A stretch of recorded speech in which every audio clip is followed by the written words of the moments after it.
प्यारे बच्चों, आज हम कक्षा 11 के लिए जो लेसन नंबर 7 आपका चल रहा है एक समान वृत्तीय गति, उसमें हम पढ़ेंगे अभिकेंद्र बल या सेंट्रीपिटल फोर्स। ठीक, इससे प्रीवियस वीडियो में आपने क्या पढ़ा था कि कोई भी बॉडी अगर एक समान वृत्तीय गति कर रही है, यूनिफॉर्म सर्कुलर मोशन कर रही है, तो उसमें क्या कंडीशन होती थी। उसमें क्या होता है कि एक समान वृत्तीय गति करते हुए कण की या जो भी बॉडी मोशन कर रही है उसकी चाल क्या रहती है, नियत, उसकी स्पीड कांस्टेंट रहती है। उसकी स्पीड कांस्टेंट रहती है, लेकिन वेलोसिटी का डायरेक्शन क्या होता है, चेंज होता रहता है। स्पीड कांस्टेंट होने के कारण v का जो मैग्नीट्यूड है वो तो सेम है हर पॉइंट पर। देखिए जरा इसको एक बार चेक कर दिए कि अगर कोई बॉडी सर्कुलर मोशन कर रही है, यूनिफॉर्म सर्कुलर मोशन कर रही है, तो इस यूनिफॉर्म सर्कुलर मोशन में क्या है, कण के प्रत्येक बिंदु पर, सपोज इस बिंदु पर, यहाँ पर क्या है, v का जो मैग्नीट्यूड है वो तो सेम है, लेकिन डायरेक्शन क्या है, टेंजेंशियल।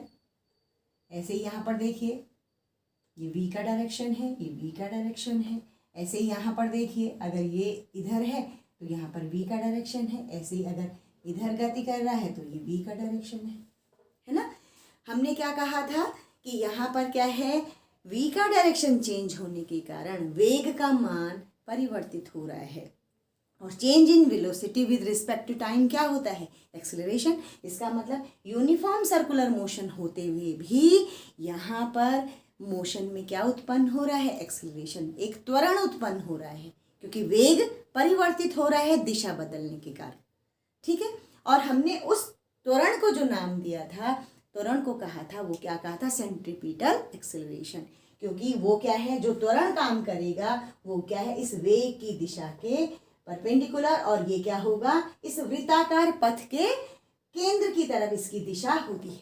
क्योंकि त्वरण कैसी राशि है, सदिश राशि है, वेक्टर राशि है, तो इसकी एक दिशा भी होगी, और उसकी दिशा कहाँ होती है, इसके इस पाथ के सेंटर की ओर होती है। और उसको हमने क्या नाम कहा था, अभिकेंद्र, उसको कहा था हमने अभिकेंद्र त्वरण, सेंट्रीपिटल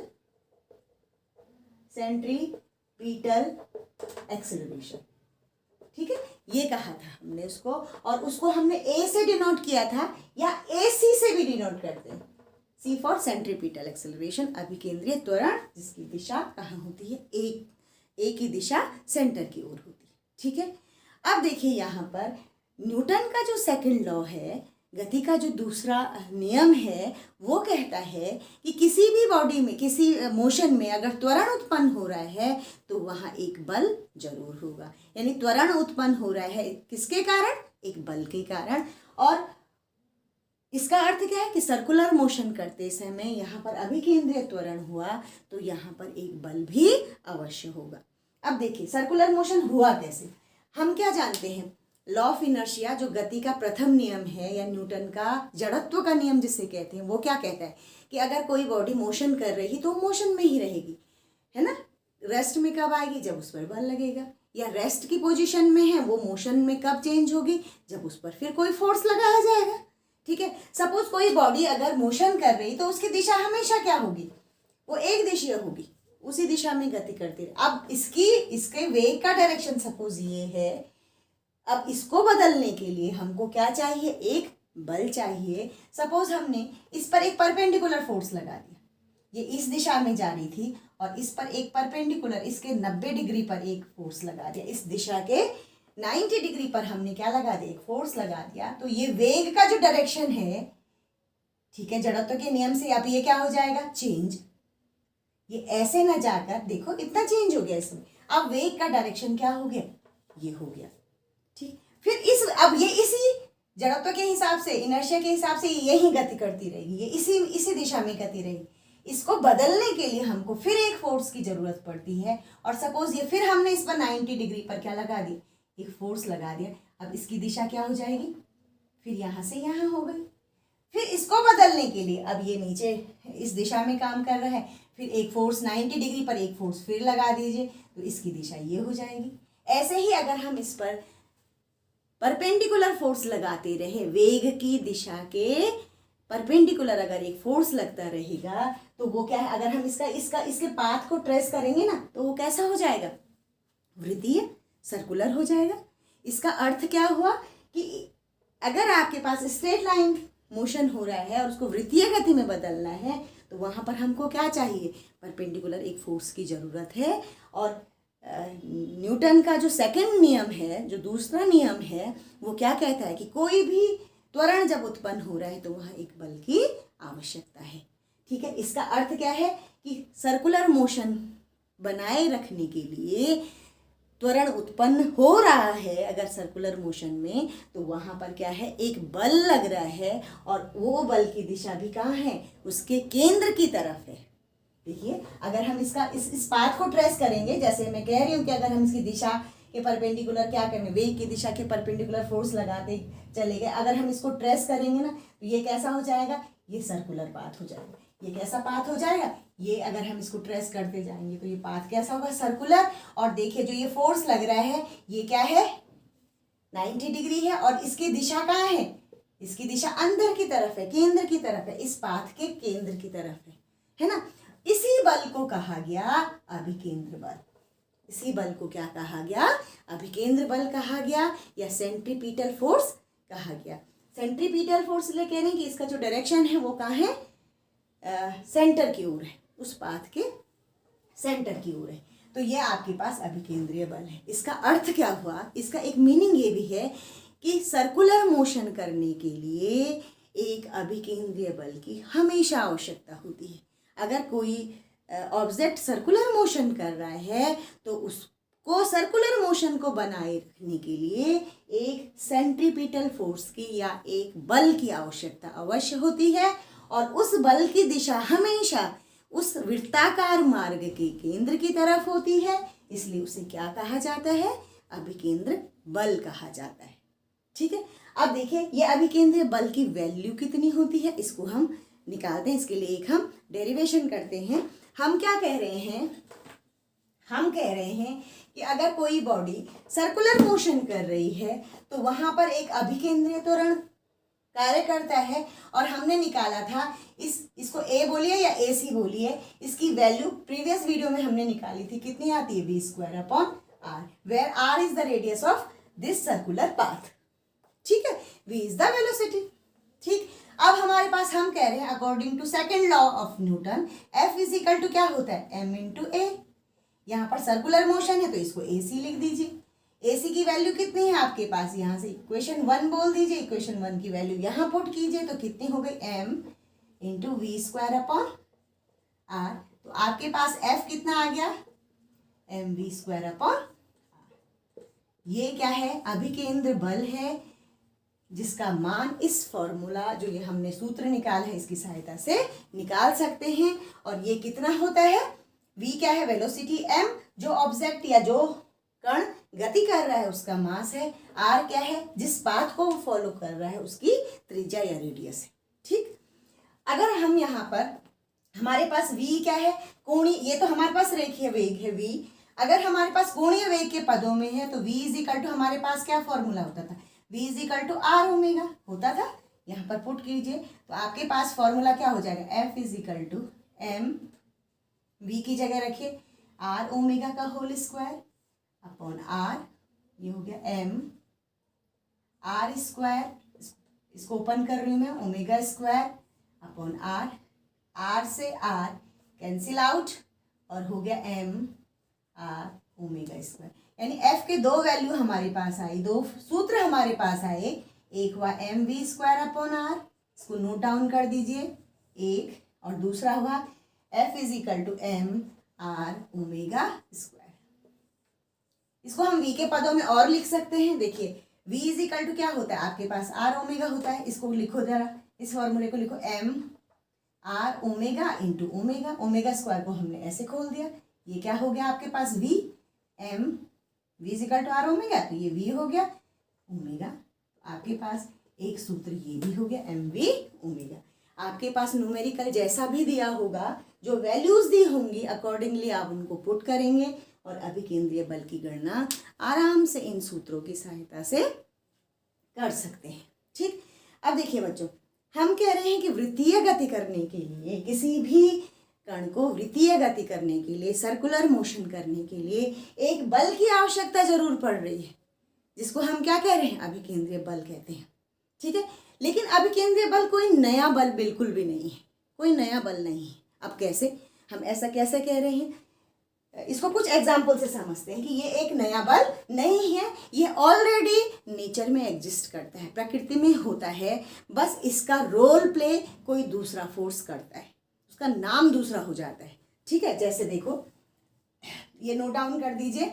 और जैसे देखो, अभिकेंद्रीय बल एक नया बल नहीं है, ऑलरेडी ये एग्जिस्ट करता है। इसको कुछ एग्जाम्पल से समझते हैं हम। देखिए, सपोज हमारे पास ये कोई सड़क है, ये कोई सड़क है जो क्या है, ऐसी है, यहाँ पर मोड़ है। ठीक है, इस सड़क पर क्या है, मोड़ है, इस पर कोई गाड़ी चल रही है। अब कोई गाड़ी सपोज इस दिशा में चल रही है, अब यहाँ पर क्या आ गया, अभी तक ये कैसा है, ये स्ट्रेट लाइन मोशन कर रही थी, अचानक मोड़ आ गया, अचानक मोड़ आ गया, तो मोड़ आने से अब इसका पाथ कैसा हो जाएगा, इसका मोशन और पाथ दोनों ही क्या हो जाएंगे, सर्कुलर हो जाएंगे।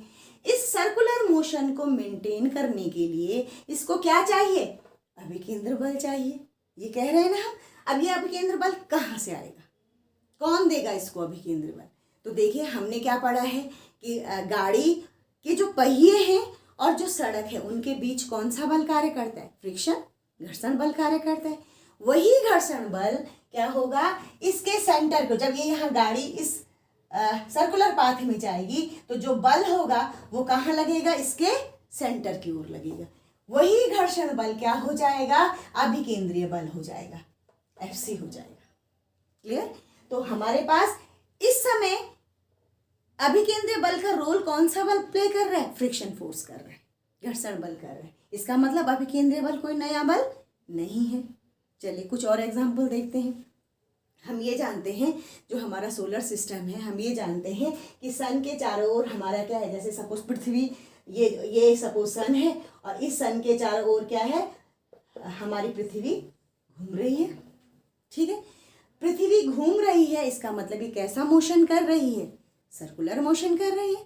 सर्कुलर मोशन कर रही है, तो अब इसको क्या चाहिए, अभिकेंद्र बल चाहिए। अब ये कहाँ से आएगा, सर्कुलर मोशन करते समय सूर्य का जो गुरुत्वाकर्षण होगा, सूर्य पृथ्वी को अपनी तरफ खींचेगा, वही गुरुत्वाकर्षण फोर्स, ग्रेविटेशनल फोर्स क्या करेगा, अभिकेंद्रीय बल प्रदान करेगा। यानी उनके बीच में, सूर्य और पृथ्वी के बीच में जो गुरुत्वाकर्षण बल कार्य कर रहा है वही क्या है, अभिकेंद्रीय बल है। इसका मतलब ऑलरेडी ग्रेविटेशनल फोर्स के रूप में हमारे पास क्या है, सेंट्रीपिटल फोर्स एग्जिस्ट कर रहा है। ठीक है, ऐसे ही एक एग्जाम्पल देखिए कि हम क्या जानते हैं कि प्रत्येक पदार्थ परमाणु से बना है, प्रत्येक पदार्थ जो है परमाणु से बना है, और परमाणु में क्या होता है, एक नाभिक होता है, और नाभिक की ओर बाहर कक्षाएं होती हैं। ऐसा हम जानते हैं। अगर हम एटॉमिक स्ट्रक्चर बनाएं तो ऐसा होता है, ये कक्षाएं हैं और ये क्या है, नाभिक है। नाभिक कैसा होता है, पॉजिटिवली चार्ज, और जो इलेक्ट्रॉन यहाँ मूव कर रहे हैं ये कैसे होते हैं, नेगेटिव चार्ज। ये कैसे, नेगेटिवली चार्ज। अब ये इलेक्ट्रॉन नाभिक के चारों ओर घूम रहे हैं, तो उसको क्या चाहिए, अभिकेंद्र बल चाहिए। वो अभिकेंद्र बल कहाँ से मिलेगा, इस पॉजिटिव चार्ज और इस नेगेटिव चार्ज के बीच जो वैद्युत बल होगा, है ना, जो इलेक्ट्रिक फोर्स इन दोनों के बीच में होगा, वही क्या करेगा, अभिकेंद्रीय बल। हम जानते हैं ना, पॉजिटिव चार्ज और नेगेटिव चार्ज के बीच में एक आकर्षण बल कार्य कर रहा है। वही आकर्षण बल क्या करेगा, वही अट्रैक्शन फोर्स क्या करेगा, यहाँ पर सेंट्रीपिटल फोर्स का काम करेगा। इसका अर्थ क्या हुआ कि अभिकेंद्र बल प्रकृति में कोई नया बल नहीं है, ऑलरेडी इसका रोल कोई दूसरा फोर्स सर्कुलर मोशन में जिस भी परिस्थिति के हिसाब से, उस हिसाब से कोई दूसरा फोर्स इसका रोल प्ले करता है। ठीक है, ये हम जानते हैं। अब देखिए, हमने अभी फॉर्मूला पढ़ा, देखिए क्या क्या चीज़ें हो सकती हैं। हमने फॉर्मूला पढ़ा अभी, जैसे यही वाला एग्जाम्पल देखते हैं कि गाड़ी किसी मोड़ पर मुड़ रही है, तो आपने अक्सर देखा होगा कि गाड़ी मोड़ों पर ढलान बनाई जाती है। अच्छी सड़कें जो होती हैं वहाँ पर मोड़ों में क्या होते हैं, थोड़ी सी बैंकिंग रखी जाती है, ढलान रखी जाती है, ढालू बनाई जाती हैं। क्यों बनाई जाती हैं, क्योंकि हमारे पास जो सूत्र है वो क्या कह रहा है, mv²/r। ये कह रहा है सूत्र कि अभिकेंद्रीय बल जो होगा, जो फ्रिक्शन से हमको, सपोज इसी को एग्जाम्पल को ले रही हूँ मैं, जो फ्रिक्शन से हमको फोर्स मिलना चाहिए वो कितना मिलना चाहिए, mv²/r।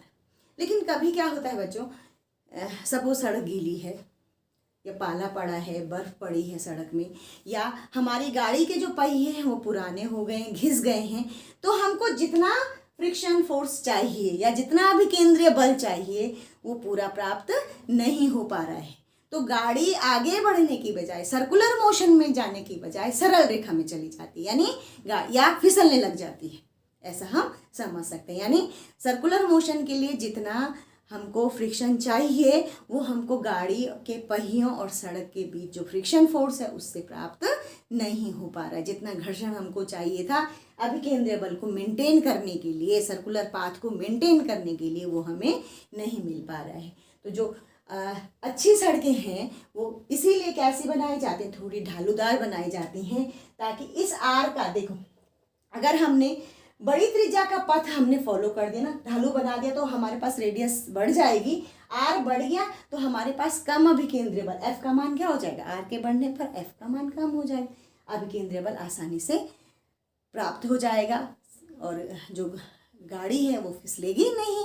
या ये भी देखा होगा आपने कि अगर सड़क गीली है, फिसलन वाली है, तो हम वहाँ पर गाड़ी का स्पीड कम करते हैं, वी को कम करेंगे तो हमको क्या हो जाएगा, अभिकेंद्रीय बल, आवश्यक अभिकेंद्रीय बल आराम से प्राप्त हो जाएगा। तो ये एक जनरल कंसेप्ट था सेंट्रीपिटल फोर्स का, और हमने ये देखा कि सेंट्रीपिटल फोर्स कोई नया बल नहीं है, प्रकृति में ऑलरेडी ये है, बस इसका रोल प्ले दूसरा कोई फोर्स करता है। ठीक है, तो इस तरह से आपके पास सेंट्रीपिटल फोर्स पर काफ़ी न्यूमेरिकल भी यहाँ पर आते हैं, अलग अलग वैल्यूज़ दी रहती हैं, आप प्रैक्टिस कीजिए और स्टे कनेक्टेड।